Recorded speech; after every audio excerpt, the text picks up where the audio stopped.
So in the last video, we left off with Republican France. So today we'll pick up with Great Britain and Ireland. So in 1867, Benjamin Disraeli passed the Second Reform Bill.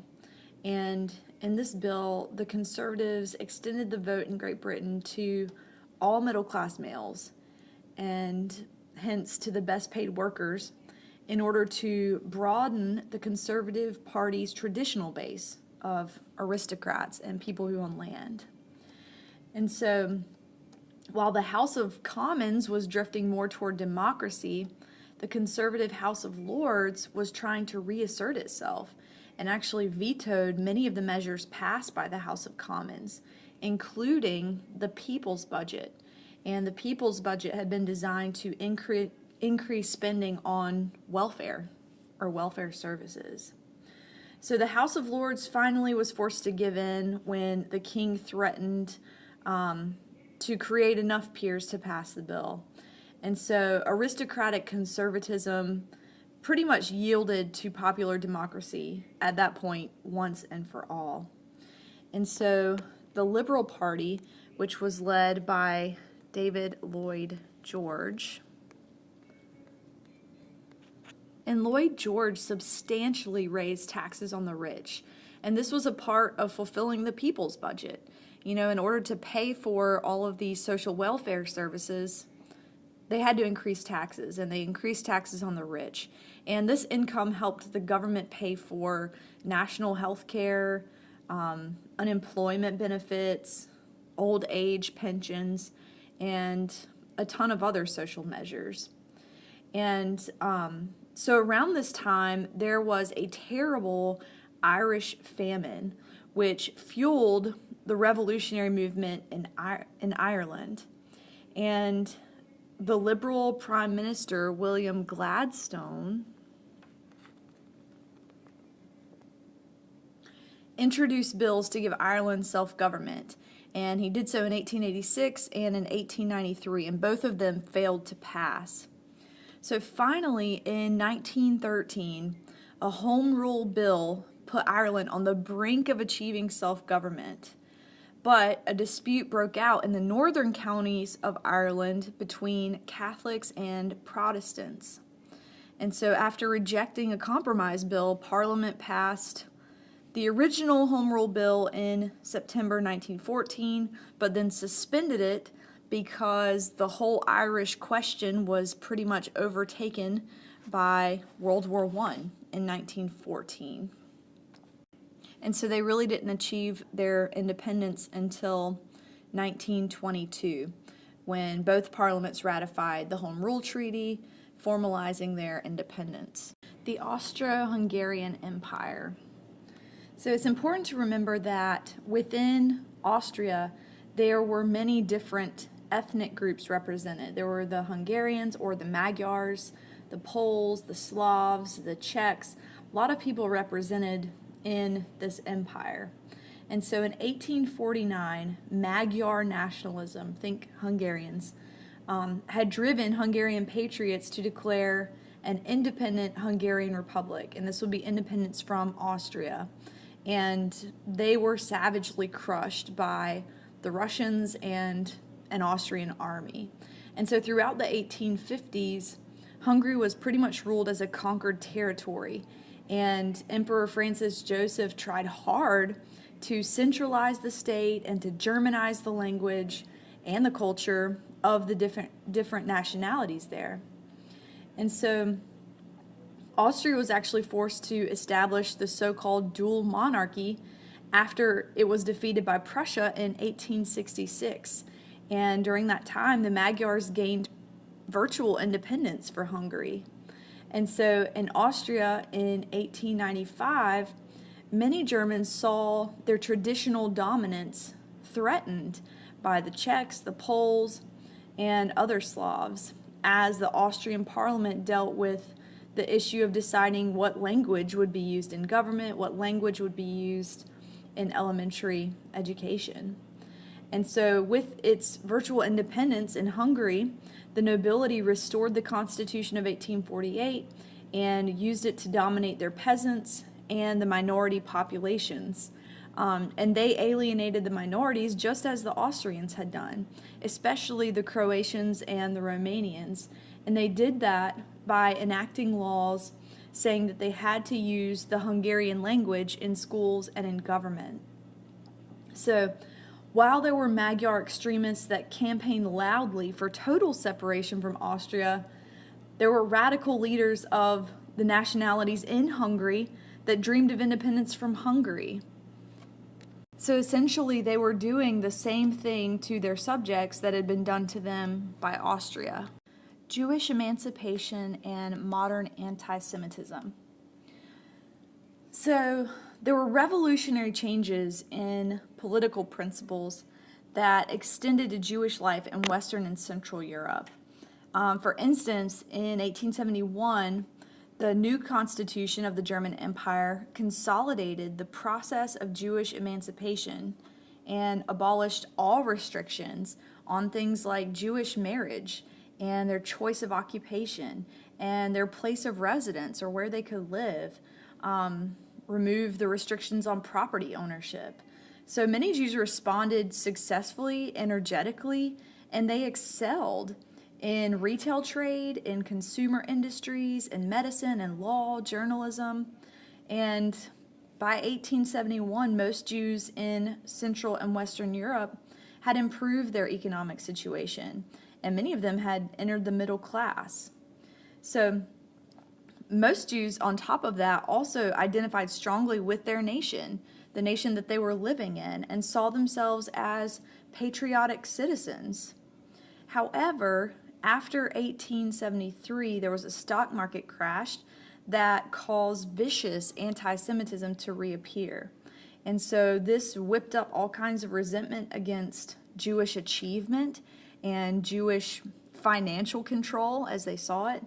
And there were some fanatics that claimed that the Jewish race posed a biological threat to the German people, i.e. Hitler. So in Austrian Vienna, in the early 1890s, Karl Lueger and the, quote, Christian socialists won a bunch of electoral victories. And this spurred the journalist and playwright Theodor Herzl to advocate political Zionism and the creation of a Jewish state. Lueger was the popular mayor of Vienna from 1897 to 1910. And this is why Herzl thought that a Jewish state needed to be created. I think he was able to see what was coming here. But Lueger spewed fierce anti-Semitic rhetoric and appealed especially to the German-speaking lower middle class. In the Russian Empire, where there was no Jewish emancipation, officials used anti-Semitism there to channel this popular discontent away from the government and onto the Jewish minority. So it's like they were a distraction from the problems of the Russian government. And Russian Jews were denounced as exploiters or foreign exploiters who corrupted national traditions. And there was a wave of violent, keyword, pogroms. And I believe this is maybe one of our vocab words, that commenced in southern Russia. Pogroms are organized massacres of a particular ethnic group, and in particular that of the Jews in Russia and later in Eastern Europe. And so as this official harassment continued in the following decades, there were some Russian Jews who turned towards self-emancipation and the vision of a Zionist settlement in Palestine, a home for the Jews, while others immigrated to Western Europe and to the United States. Marxism and the socialist movement. And we're starting with the Socialist International.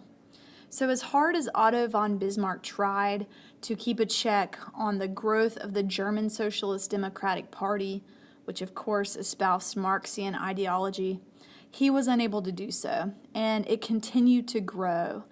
And Marxian socialist parties were actually linked together in an international organization. And, Marx himself called for proletarians of the world to unite. And so he played a role in, an important role in founding the first international, the first socialist international, which was called the International Working Men's Association. And he fought to control it for the next several years. Marx then embraced the radical patriotism that was shown at the Paris Commune, which, if you remember, that was like a temporary revolutionary socialist group that ruled Paris from like March through May of 1871. But he applauded them and the conflict that they had with the National Assembly, and he looked at that as a giant step toward socialist revolution. And this actually frightened many of his early supporters, and it caused the First International to collapse. But in 1889, as individual parties in different countries grew stronger, socialist leaders formed the Second International, and this was basically a federation of national socialist parties, which had a great psychological impact upon the people in Europe. So as these socialist parties grew and they attracted large numbers of people, they changed their method, really, and they combined radical speech with sober action, and they looked more toward gradual change and steady improvement for the working class, and less toward a social revolution. So they preferred slow, steady change to an all-out revolution.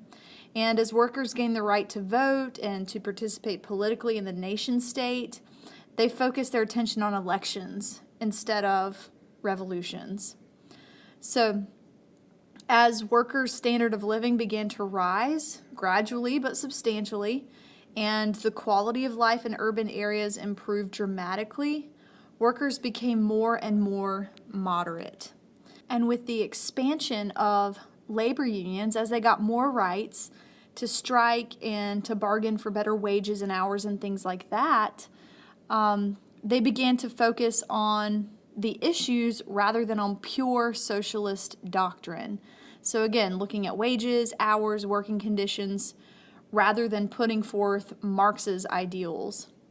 And so genuine collective bargaining, which had long been opposed by socialists as like a sellout, was officially recognized and desirable by the German Trade Union Congress in 1899. So beginning with the German trade unions, their leaders began to advocate the philosophy of revisionism. And basically they are revising Marx's ideals to more of a moderate viewpoint. And so, of course, Marx rejected this. Many hardcore socialists rejected this, but the German trade unions advocated this philosophy. And it was really an effort just to update Marx's doctrines to reflect the realities of the time. And of course, like I said, this horrified the militant Marxists in the 1900s. And despite that, a socialist named Edward Bernstein wrote Evolutionary Socialism in 1899, and he came out and said that many of Marx's predictions had been proved false. And he suggested that socialists reform their doctrines and unite with other progressives to win gains for workers through legislation, through unions, and further economic development. Again, coming away from this idea of revolution. And of course, the Second International and the German Social Democratic Party denounced that as heresy. So eventually, socialist policies and doctrines came to a point where they varied from country to country, but socialism itself was to a large extent nationalized, and it went from being a private party to a state party. And so we'll go ahead and end our Chapter 25 video discussion there.